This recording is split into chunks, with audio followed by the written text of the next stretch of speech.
Bitcoin is once again closing in on its all-time high. There's yet another change in our listener demographic, and it is time to stack more sats. We will get into all of that and, of course, make that weekly DCA stack on this episode of the Bitcoin Bulletin Podcast. This podcast is for information and entertainment purposes only. Nothing on this podcast should be construed as financial advice. All views expressed on this podcast are solely the opinions of the host and or any guests that we may have from time to time. Nothing on this podcast should be construed as a specific inducement to make a particular investment or to follow a particular investing strategy.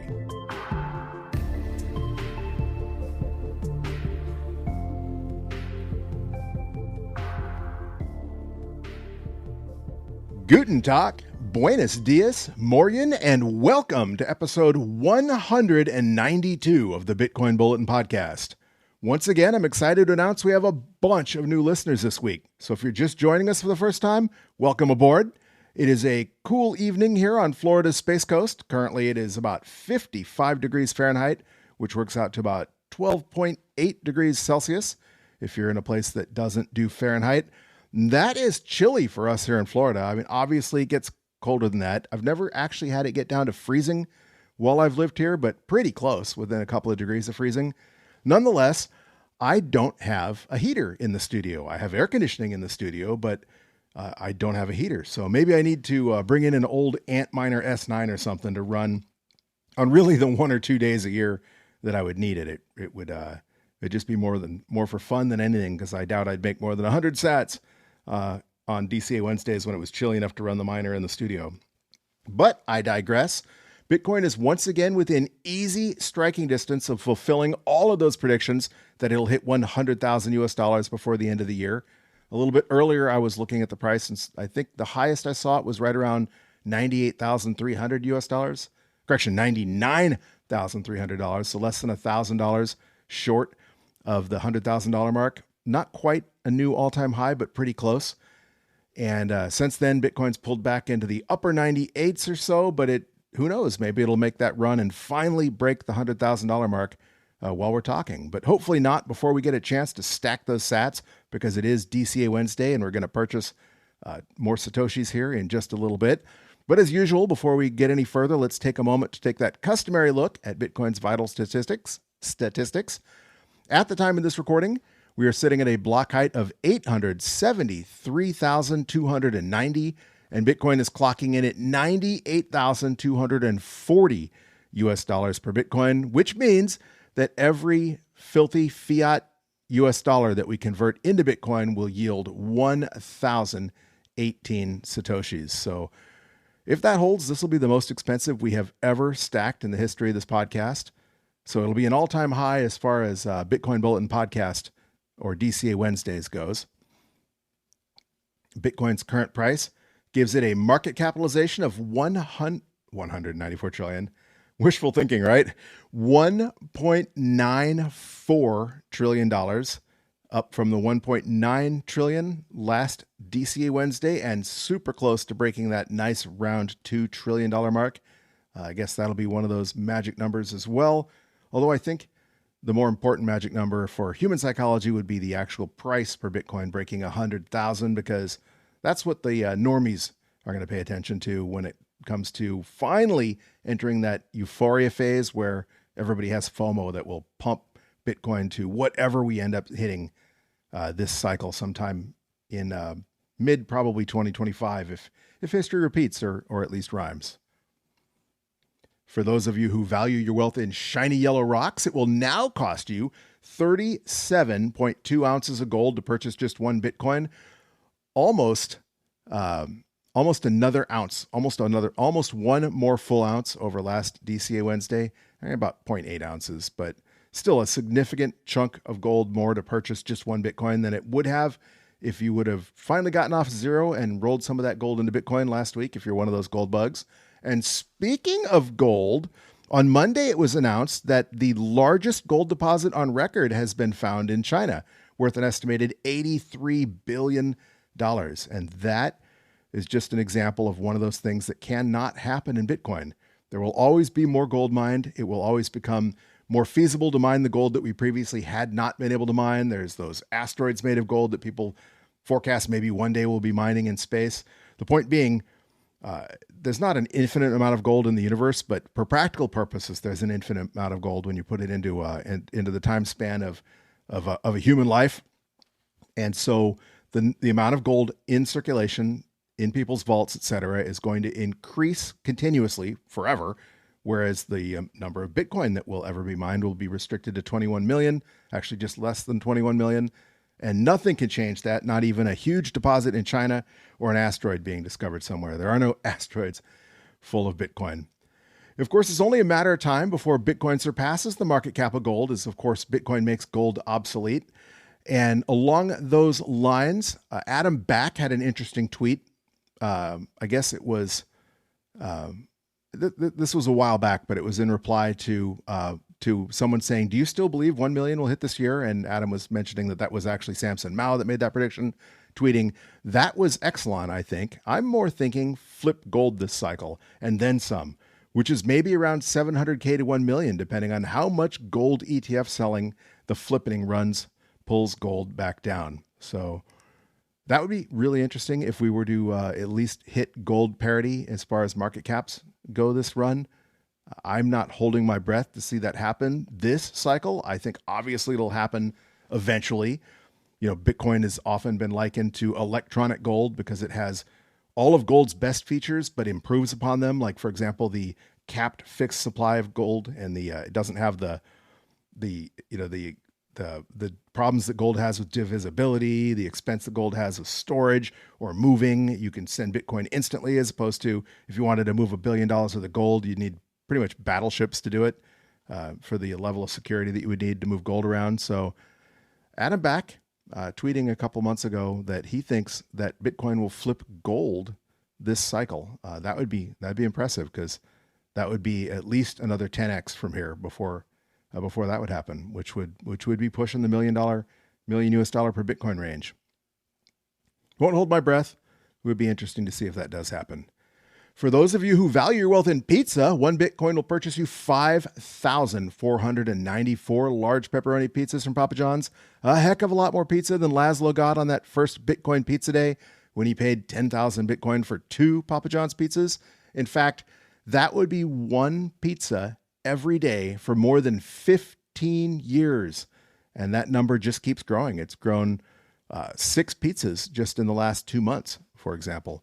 On previous episodes, I've spoken about how if you had 1 Bitcoin, if you were a whole coiner and you decided you were going to try and spend that Bitcoin by purchasing just 1 large pepperoni pizza a day, you'd never be able to do it, because 15 years is almost 4 halving cycles. Now it's more than 3 halving cycles into the future. And we haven't even had the all-time high from this halving cycle yet. So as you attempt to eat that Bitcoin 1 pizza at a time, the price of Bitcoin in US dollars, and therefore in pizzas, is going to continue to go up and to the right as well. And so, right now that's 15 years worth of pizza, but it could easily be 150 years worth of pizza by the end of this bull run. And then maybe even 1,000 or 1,000,000 years worth of pizza after the next cycle or two. Only time will tell. But the point being, it's really cool that if you were a whole coiner, if nothing else, for just 1 Bitcoin, you could feed yourself once a day, every day for more than 15 years. That's a kind of security that, if you stop and think about it, is really cool. I know a lot of people value the size of their stacks, and they start thinking about setting up a legacy for their family, an inheritance that they can pass on to their children, their grandchildren, their great-grandchildren, or maybe you just want to buy a Lambo, each their own, right? But the fact that not even 1 Bitcoin can provide you with the comfort and security, the ability not to starve to death, let alone, all of the other security that Bitcoin provides you, like being able to take it with you if there's a problem and you have to leave where you're at. It's harder to steal that Bitcoin if you have it properly secured than it is to break into your house and steal all your other belongings. So I'm getting off on a tangent. I need to get back to the statistics, but it's really super cool that basically if you have 1 whole Bitcoin, you're never going to have to worry about going hungry at the bare minimum.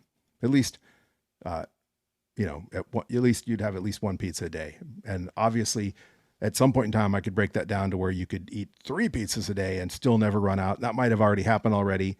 We might have already crossed that threshold, because that would still be 5 years with a pizza, which is more than one cycle away.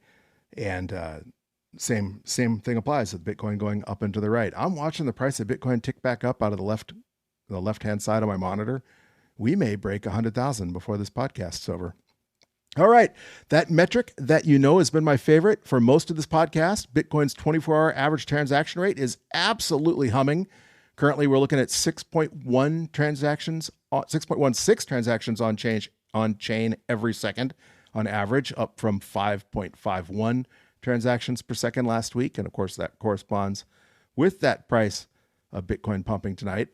And speaking of those on-chain transactions, Clark Moody's dashboard's mempool is significantly more full than it was last Wednesday. There are now 139,699 transactions pending in Clark Moody's mempool, up from just 87,126 transactions last week. Mempool.space has a slightly larger mempool, slightly different configuration, different parameters, and they've always had more transactions than Clark Moody's mempool in the mempool.space mempool, but it is also showing about a 30,000 transaction increase, with now 277,685 transactions in their mempool. And of course, if you do need to send an on-chain Bitcoin transaction, the fees are still relatively cheap, but depending where you get your data, Clark Moody's fee estimator is actually a little cheaper than last DCA Wednesday, saying it will only cost you 8 sats per VByte to guarantee that a transaction is mined in the next block or so, and that if you have a lesser priority transaction, a fee of just 3 sats per VByte will be mined within a day, and a fee of just 2 sats per VByte will be mined within a week, although I don't know if I've personally seen a 2 sat per VByte transaction in the last week. I've seen plenty in the 4 sat per VByte range. Mempool.space is saying a high priority transaction should include a fee of 10 sats per VByte. That works out to just $1.38. So while it's up from 6 sats per VByte last weekend, $1.38 for an immutable transaction you could send to anyone, anywhere in the world, and have a permanent finality, settlement finality in just minutes or an hour or so. That's pretty cool. And they are saying that if you have a medium or low priority transaction, a fee of just 8 sats per VByte will be mined probably within a day, and a no priority transaction, they're saying, should include a fee of at least 4 sats per VByte. That jives more with what I've been seeing, because I don't think I've seen anything lower than 4 sats per VByte while I'm scrolling back through the last blocks in mempool.space's block explorer. Since last DCA Wednesday, there has been an upward increase in the difficulty that it takes to mine a block of Bitcoin, an increase of 1.6%. So a decent increase, not as huge as that 8, 9, 10% increase that we have seen in the past few months, but still a significant increase nonetheless. We are currently, we're just 2 days into this difficulty epoch, so we're 1,654 blocks away from the next difficulty adjustment. If you're just following us for the first time, or you don't know, Bitcoin adjusts the difficulty it takes to mine a block every 2016 blocks, which works out to about every 2 weeks, with the goal of having 1 block mined on average once every 10 minutes. And currently, blocks are coming in on average at 9 minutes and 33 seconds. We've only had a few blocks, though, and again, this is an average, so it's kind of too soon to tell whether we're going to be looking at an increase next week or in 2 weeks on, I guess, December 16th is what it's looking like.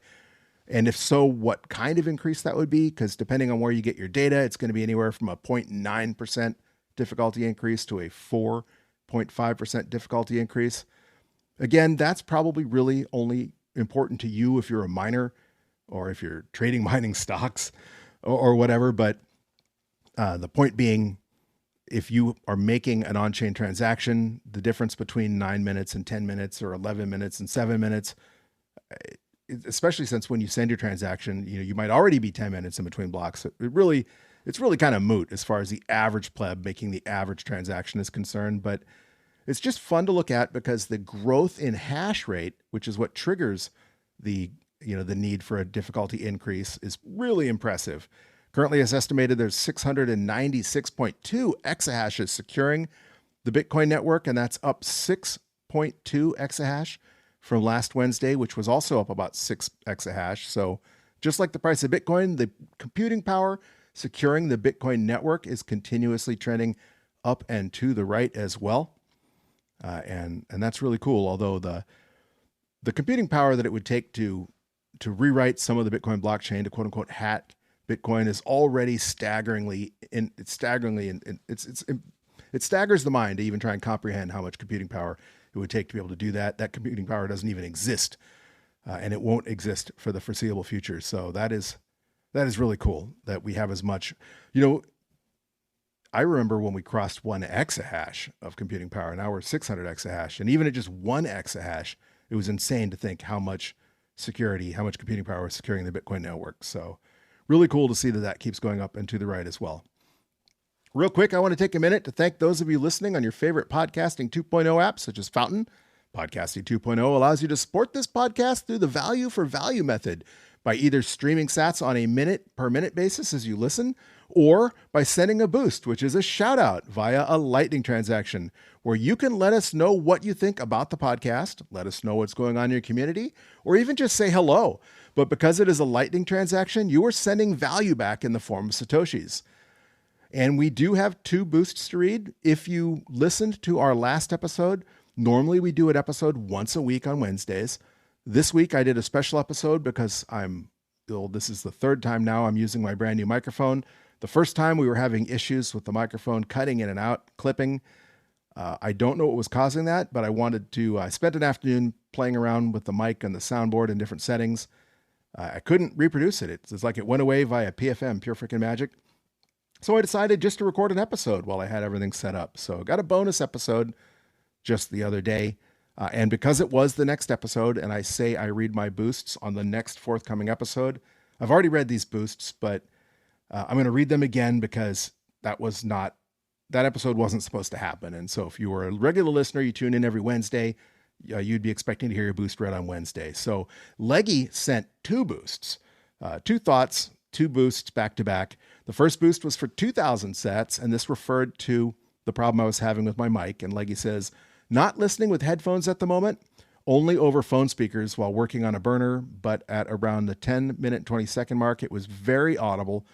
And then he adds, more listeners from Singapore means soon Singer-rich, referring to the fact that Singapore has been surging in our listenership. So, hey, if you're listening from Singapore, thank you for joining us tonight. Obviously, thank everybody, regardless of where you were listening, but the number of new listeners tuning in from Singapore is it's really, really cool. That's something new in the 3.5-year history of this podcast. We have not had that many listeners from Singapore, and now we'll get into that in a minute in a little more detail, but it's a significant chunk of our listeners. So thank you for that boost, Leggy. The second boost was, by the way, time to consolidate the 190 UTXOs, referring to episode 190, and of course doing purchases every DCA Wednesday.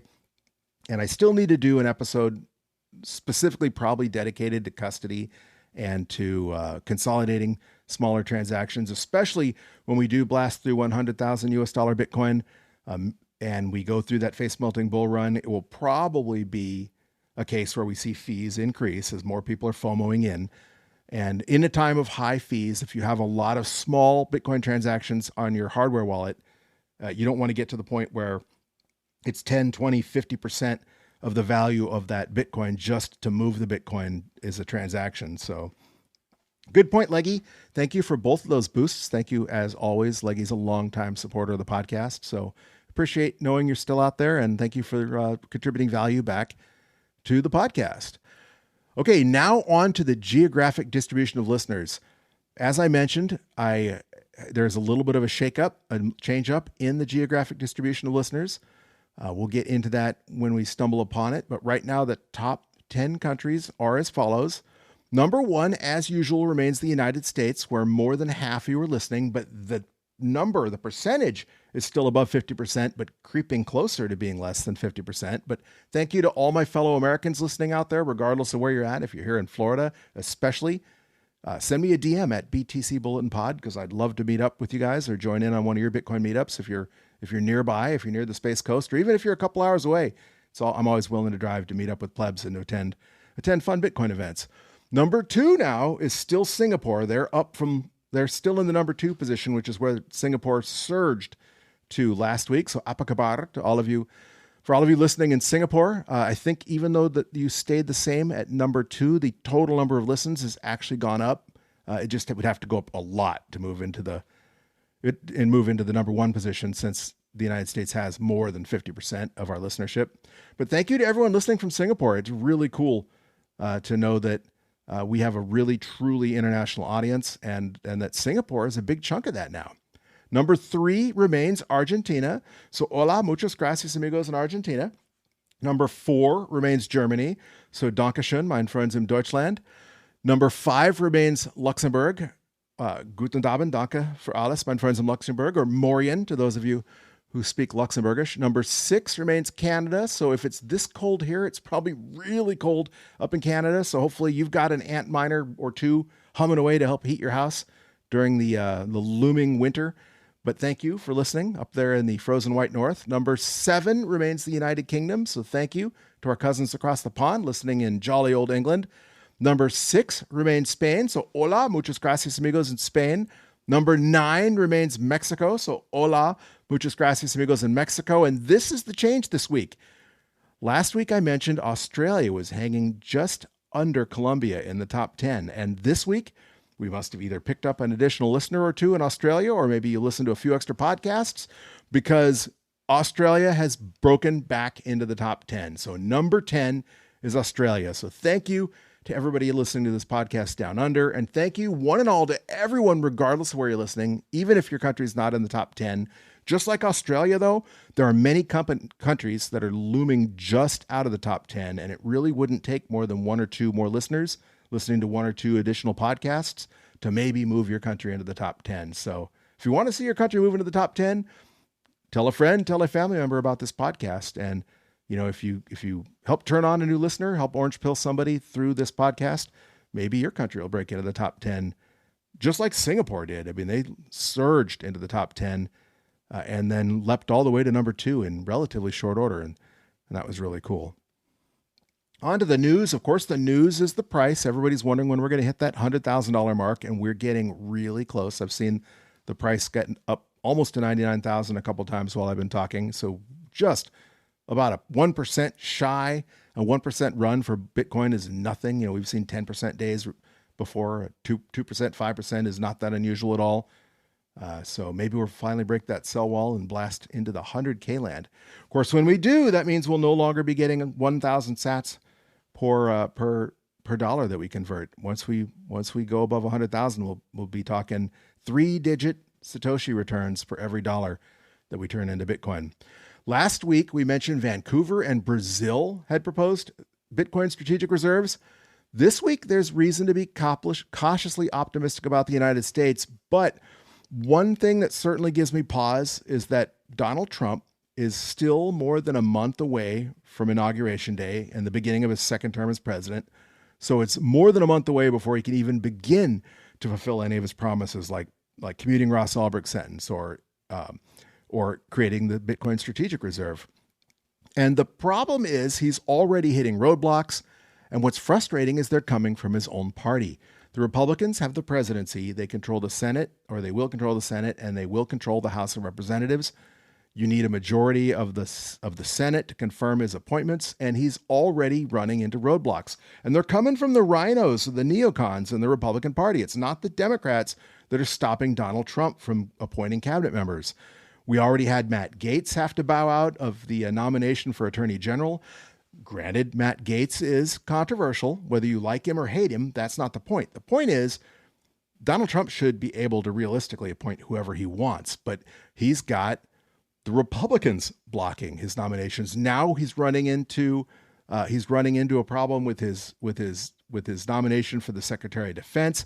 Again, it's Republicans blocking him. So this makes me wonder, is he going to be able to get Senator Loomis's Bitcoin Strategic Reserve Bill passed? Or are we going to have to find somebody to primary these Republicans who should be supporting their nominee for president, but who sabotaged him the entire last time he was president and apparently are trying to do so again? Either way, It would be really cool if the United States is just a month away from establishing a strategic reserve. Along those lines, there's been scuttlebutt on Twitter and online about the Biden administration and one last screw you to the Trump administration transferring its Bitcoin holdings in preparation for dumping it. Obviously, the only reason for Biden to dump all of the Bitcoin the United States seized in the last month of his presidency would be just to spite the Republicans, just to spite the Bitcoiners that helped put Donald Trump over the top and win the election. Either way, it's a partisan petty move, and it establishes that, the Democratic Party hasn't learned anything. You would think that they would have looked at just how big a role Bitcoin played in this last election, how it brought RFK Jr. and Tulsi Gabbard, who were Democrats that left the Democratic Party, are still independents, they're not Republicans, to endorse Donald Trump and now to be part of the Donald Trump administration. That's going to be the most bipartisan presidency we've had in lifetimes and generations. You might not like Donald Trump. You might think he's extreme or he's a hardcore right winger, but you can't say that his administration isn't made up of bipartisan representation. I mean, Joe Biden does not have any Republicans in his cabinet. Trump didn't. I don't think he had any Democrats in his cabinet previously. Obama certainly didn't have any Republicans in his cabinet. So to have two Democrats, and even Elon Musk was a Democrat until just recently, playing a large role in the upcoming Trump administration, it's a sign that there's actually maybe going to be some cooperation in Washington this time around, at least after the new Republican Senate and the new Republican House and the new Republican president are sworn in 2025. Speaking of strategic reserves, Samuel Armas tweeted on Twitter, Florida is going to launch a strategic Bitcoin reserve, and here's how we're going to do it. Now, Samuel Armas is a Floridian, and he's a political strategist, and he tweets, Florida has a very good chance of creating a strategic Bitcoin reserve this session, which starts in Q1 of 2025. Here's what you need to know. The Speaker of the Florida House, Danny Perez, and the President of the Senate, Ben Albertson, both helped push our anti-CBDC bill in Florida. Both leaders are very pro-Bitcoin, especially Speaker Perez, who understands the technology very well. And of course, with Ron DeSantis as one of the most pro-Bitcoin governors in the United States, things are looking pretty good. Here are some of the ways we can implement a strategic Bitcoin reserve in Florida. 1, leverage our $185.7 billion pension fund, the fourth largest in the United States, to allocate a small percentage to Bitcoin as a hedge against inflation. To be clear, Florida has already invested in Bitcoin and crypto-related assets through our pension fund. The pension allocates its funds to hedge funds, and some of those hedge funds have bought various stocks in the Bitcoin space, miners, MicroStrategy, Coinbase, as example, while also buying liquid tokens. Just investing 1% of our pension fund into Bitcoin would be $1.857 billion US dollars. 2, use our budget surplus, which is $116.5 billion for fiscal year 24-25, to responsibly invest in Bitcoin without cutting essential services. Florida often has a budget surplus because we are kick-ass and have a very well-run state, unlike the rest of you, winky face. But inflation and time will eat away at any budget surplus we have. Investing just 1% of our surplus would be $1.165 billion. My organization will be pushing this hard along with about 3 other pro-Bitcoin bills this legislative session. Stay tuned. So Florida is one of the biggest states in the country. It's one of the wealthiest states of the country. And it's obviously one of the best well-run states in the country. There's a budget surplus. How is that? How unusual is that to have, $1 billion budget surplus? Certainly something you don't see at the federal level. So it isn't just the United States potentially having a Bitcoin strategic reserve. It's the states now as well getting into this, and that is bullish AF. Speaking of Bitcoin Treasury, Swan tweeted on Monday, breaking at Merrill Holdings convertible note offering just upsized from $805 million to $1 billion at 0% interest due to massive demand. Of course, MicroStrategy has been accumulating Bitcoin seemingly nonstop. Hodlerado put this into context on X, saying, if Microsoft buys Bitcoin, they'll have to change themselves to micro hard. That's kind of funny. That's referencing MicroStrategy's Michael Saylor speaking to the board of directors this week at the annual meeting, the shareholder meeting for Microsoft. Holonaut summed up what I have spent a great deal of time talking about, especially recently, but he did it in 3 short lines of a tweet that he put out on Thanksgiving saying, get as much Bitcoin as you can, secure them well. That's all you need to do. And we're going to get into that a little bit more here in a bit when we do our DCA Wednesday stack, but that is precisely right. Also on Thanksgiving, Bitcoin Magazine tweeted, just in, Japanese public company Metaplanet to raise up to 9.5 billion yen to buy more Bitcoin. Metaplanet is one of those companies that's already doing a Bitcoin strategic reserve, and now they're going to do the sailor playback, it looks like, and raise even more money to continue stacking Bitcoin to the tune of an additional 9.5 billion yen, bullish AF. And on a final note, before we do get into our DCA Wednesday segment, Adam Meister, who's at TechBalt on Twitter or on X, he used to do the One Bitcoin show, and he's not out there as prominently as he was when he was doing a daily show, but he often puts out good words of wisdom. And in this case, he tweeted out yesterday, if you prioritize what others think of you, then you're not going to make it. Fading in is overrated. California can keep on working where many say it should fail because of these men. Guys in the top 2% forever, pretending to be 1%ers, living in the, quote, best hood, hanging at the cool clubs, etc. Adam Meister is a unique beast. Be a unique beast is one of his sayings. Fitting in is overrated is another one of his sayings. I like following Adam Meister, who's at TechBalt on Twitter, because he keeps people grounded. You can always count on Adam Meister to keep your head level, especially when times are both good or bad. All right, now on to what makes today special, and that's that today and every Wednesday is DCA Wednesday.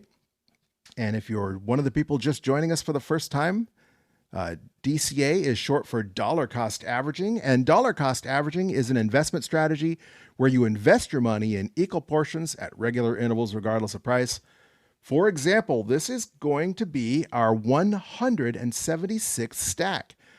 We started stacking just $20 a week, so that was our equal portion, every Wednesday. So weekly on Wednesdays is our regular interval, regardless of price. And we started all the way back on Wednesday, July 28th, 2021. And so far, we've stacked on 175 Wednesdays, and we've converted a total of $3,500 US. Oh, my mic just popped again. That's the first time it's popped this entire time I'm recording. I'm in 31 and a half minutes into this recording, and I got through an entire bonus episode the other day without a single dropout. But apparently my mic is, whatever the problem with my mic is, apparently not fixed. And I thought maybe it was the noise canceling on my soundboard, and I'm not running the noise canceling because I was thinking, well, if the noise canceling drops in and out, maybe that's what it is. The noise canceling interfering and clipping the mic, but hopefully that's a fluke. I'm not happy at all. This is supposed to be a really nice microphone. Anyway, back to what I was saying. So far we've stacked 175 times, converting $3,500 US into Bitcoin, and that earned us a stack of more than 10 million sats. 10,173,859 sats to be specific, and we did so at an average purchase price of $34,401.89. And since the current value of Bitcoin is rapidly closing in on 100,000 US dollars, that is a pretty good average purchase price. So as usual, we're going to grow that stack using the handy dandy Cash App. I love using Cash App, even though they're a little bit more expensive than some other services. They charge about 2.25% in fees to stack Bitcoin, but they do let me transfer that Bitcoin to my hardware wallet. Speaking of consolidations, I don't transfer just $20 worth of my hardware wallet. I let it build up a little bit bigger. That's one of those you do you things, but I would not recommend, UTXOs that small. But when I do transfer from Cash App to my hardware wallet, they do not charge a mining fee. Now, I know Strike charges a mining fee. I know Coinbase charges a mining fee. Almost everybody charges a fee, and they don't let you set that fee. So usually it's at the higher end. So the last time I transferred from Strike, I think it was like a $2.52 mining fee. And since we're only buying $20 of the Bitcoin, we're only going to have like 45 cents in fees. We'd have to make several purchases just to break even on that $2 mining fee. So in the case of small purchases, that fee doesn't really make that much of a difference. In fact, sometimes you're better off paying the high fee and not paying the mining fee when you move your Bitcoin to self-custody. Those are all you do you things. Again, Cash App is not a sponsor of the show. I just think they're easy, and they might not even be available yet, but if they are, they're one of the easiest way to stack small amounts. And I've been using them for the entire 3 years we've been doing this podcast. So I already have Cash App open. I already have money on Cash App. So all I have to do is tap Bitcoin, tap buy, and boom, just like that, we have stacked another 19,818 sats, which means that after the fee, we actually paid higher than $100,000. By far our most expensive stack in US dollar terms, as far as the US dollar price goes. We paid at 98,647, but because of the fee, it worked out to a cost basis of over $100,000, which is why we got fewer than 20,000 sats, why we got fewer than 1 sat per dollar. And that brings our average cost basis now up to $34,531. That's $129 more than it was before this purchase, but still significantly below the current US dollar price of Bitcoin. And it brings our stack up to 10,193,677 Satoshis, which when Bitcoin does break that $100,000 mark, and we're about, Bitcoin's pumping, we're about $1,000 away from that right now. So it looks like it's a matter of, if not when, probably tonight, fingers crossed. That means that stack of Bitcoin will have a US dollar value of $10,193.67. And that's not too shabby considering we've only now converted 3,520 US dollars into Bitcoin. If Exelon is right and we hit $1 million this cycle, he says we'll hit it by the end of the year. Whether we do it by the end of the year, by the end of the cycle, or whenever, this stack, without adding another sat, would have a US dollar value of $101,936.77. One heck of a return for just $3,520 US dollars. And if Bitcoin ever hits Fidelity's $1 billion forecast, that stack would be worth $101,093,770 US dollars. And that is a mind-boggling return. But again, we didn't purchase Bitcoin because it was a get-rich-quick scheme. We didn't purchase Bitcoin to turn $3,500 into $1 million worth of Satoshis. We purchased that $3,520 worth of Bitcoin so that we don't miss out of the Bitcoin economy when we achieve hyper-Bitcoinization, so that if our currency fails, and all fiat currencies eventually do, and you might very well be listening from a country where your currency has failed or been severely devalued multiple times, even in your lifetime. When that happens, that won't happen to Bitcoin. Bitcoin will be that hedge. Bitcoin will be that lifeboat, that escape hatch from inflation, from the theft of monetary debasement. And so that's pretty cool. The fact that we are still early, that we're still early enough that we could also potentially end up with 10x or 100x gains in fiat value terms is just the icing on the cake. Before I wrap this up, I want to reach out to you one more time and ask you to make sure that you are following us on Twitter or X. On Twitter or X, we are at BTC Bulletin Pod, BTC like Bitcoin, Bulletin Pod like Bulletin Podcast. It is always great to hear from you. If you heard that pop that I heard, if that bled through on your end and it just wasn't on my headphones, let me know. I'm going to try and listen to this podcast after I get it uploaded. If you heard a pop on the bonus episode I did a couple of days ago, I certainly didn't hear one even when I previewed that podcast, but let me know. This is now the third episode in a row I've recorded with this new microphone. It's a Shure microphone. It's supposed to be a really nice microphone. I have the noise canceling off right now, so it's getting a little bit more mouth noise and environmental noise that I'm hearing through my headphones than I normally have, but I think it's worked out pretty well other than the first attempt at using it. And hopefully that pop that I heard was a fluke or a figment of my imagination at about the 31 minute and 30 second mark. I think that was 30. It's going to be longer than 31 minutes and 30 seconds after I add the intro, but I think it was like 31 minutes and 30 seconds into the main body of the podcast. Oh my goodness. Bitcoin is over 99,000 and pumping. Okay. Bitcoin's running. We're going to hit, I'm going to yammer just a little bit longer because Bitcoin's running for 100,000. Bitcoin, fingers crossed. I don't jinx this. I think, I've mentioned this on that bonus episode I did, and I'm pretty sure I mentioned it a couple episodes prior to that. One of the reasons that I know we're still early, even in this cycle, not just early to Bitcoin, but early in the cycle, is because obviously Bitcoin tends to run in those 4-year cycles, and it's just not time yet, right? Bitcoin shouldn't top out till sometime in the summer or the fall of 2025 if it repeats based on the number of blocks after the halving when we normally see the final blow off top, but also because Bitcoin doesn't set a new all-time high and then linger there for weeks or a month. It didn't stay right at 99,000. It dipped, quite a bit, but it seesawed back and forth and kind of crabbed in the upper 90s or the mid 90s for quite some time now. And that is not how Bitcoin will behave when we finally do. We're surging. Bitcoin is 99,700. That's, I think, a new all-time high and $300 short. Oh no, our all-time high was only like $100 short. So close to an all-time high and really close to 100,000.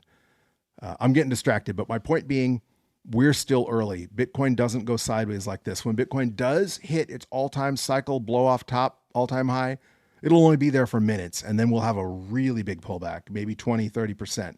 It won't just go to like 150,000 and stay there for a month and then enter the bear market that we would traditionally see a year or 2 years after, a year and a half to 2 years after the halving.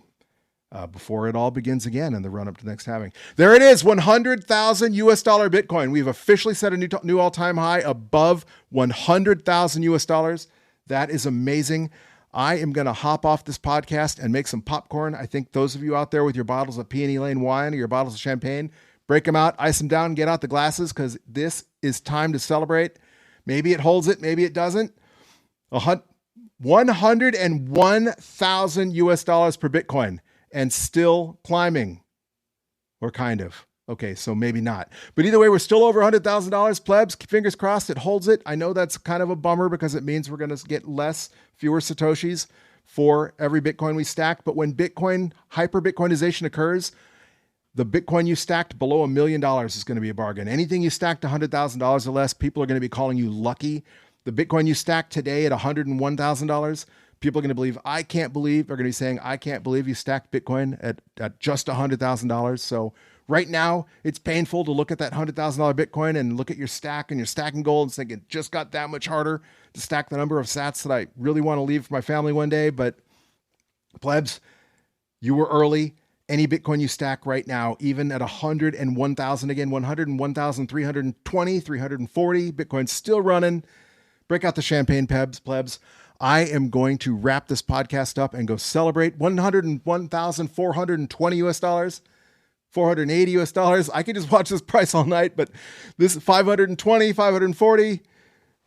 Maybe we've convincingly broken into that next new magic number, and we'll have to wait and see where the next new magic number is. Grab those champagne glasses, grab that bottle of peony wine, however you choose to celebrate.